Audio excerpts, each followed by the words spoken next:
Hello guys, welcome back to my YouTube channel. Guys, if you are new in my channel, so please subscribe it and share this video. 18 अगस्त 1945 भारत को आज़ादी मिलने के 2 साल पहले एक ऐसे शख्स की मौत की खबर पूरी दुनिया में फैलती है जिसका भारत को आज़ादी दिलाने में सबसे बड़ा योगदान था। एक ऐसा शख्स जिसने आज़ाद हिंद सेना बनाकर भारतीयों के मन में आज़ादी पाने की आग लगाई थी। जी हाँ, मैं बात कर रही हूँ नेताजी सुभाष चंद्र बोस की। According to Indian government details 18 अगस्त को इनकी डेथ एनिवर्सरी होती है, जहाँ उनकी डेथ एक प्लेन क्रैश से होती है, ऐसा हम लोगों को बताया गया है। लेकिन ये बात सच है या झूठ, ये आज तक रहस्य है। आज मैं आपको नेताजी की डेथ मिस्ट्री के बारे में अलग अलग थ्योरीज बताऊंगी, जो कि ये कहते हैं नेताजी की मौत हुई ही नहीं थी, और कई लोगों का ये भी मानना है कि वो आज भी जिंदा हैं। 18 अगस्त 1945 को नेताजी जापान से सिंगापुर के लिए जापानीज प्लेन से ही निकल चुके थे। अचानक से उनका प्लेन क्रैश हो जाता है। नेताजी को जल्दी से पास के हॉस्पिटल में ले जाया जाता है, जहां उनकी मौत हो जाती है। कई देशों की तमाम मीडिया वहां ऑन ग्राउंड रिपोर्टिंग करने जाती हैं, लेकिन वहां किसी इंसान को अलाउ नहीं किया जाता है।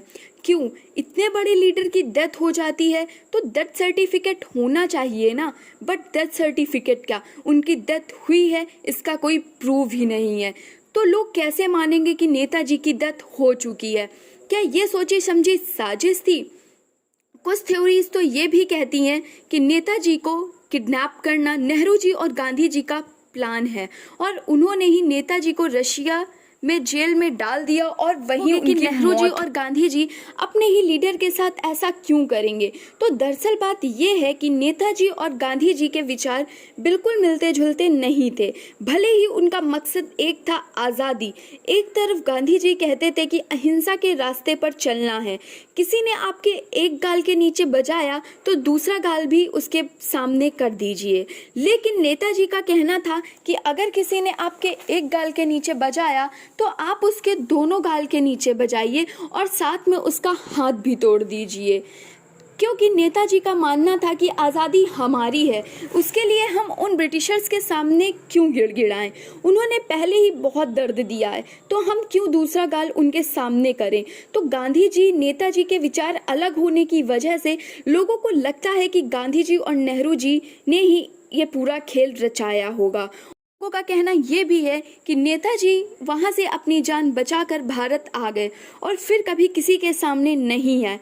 बहुत से लोगों ने तो उन्हें इंडिया में देखा भी था, उन्हें कई तस्वीरों में कैप्चर भी किया गया, बट गवर्नमेंट ने ना ही इसकी कोई जांच की, ना ही कोई इन्वॉल्वमेंट दिखाई। क्यों? ऐसा क्यों? क्या हम लोगों से कुछ छुपाया जा रहा था?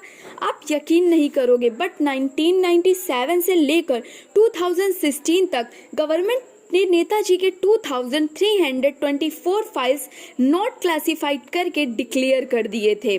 गवर्नमेंट सच सामने लाना ही नहीं चाहती थी। नेताजी की डेथ मिस्ट्री सॉल्व करने के लिए कई मिशंस हुए, बट एट द एंड यही डिक्लेयर किया गया कि उनकी मौत प्लेन क्रैश से ही हुई है।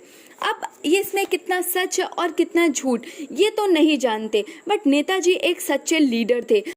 अगर आपको ये वीडियो अच्छा लगा तो कमेंट सेक्शन में ज़रूर बताइएगा, और आज़ाद हिंद सेना जिंदाबाद ये ज़रूर लिखिएगा। अब मिलते हैं नेक्स्ट वीडियो में।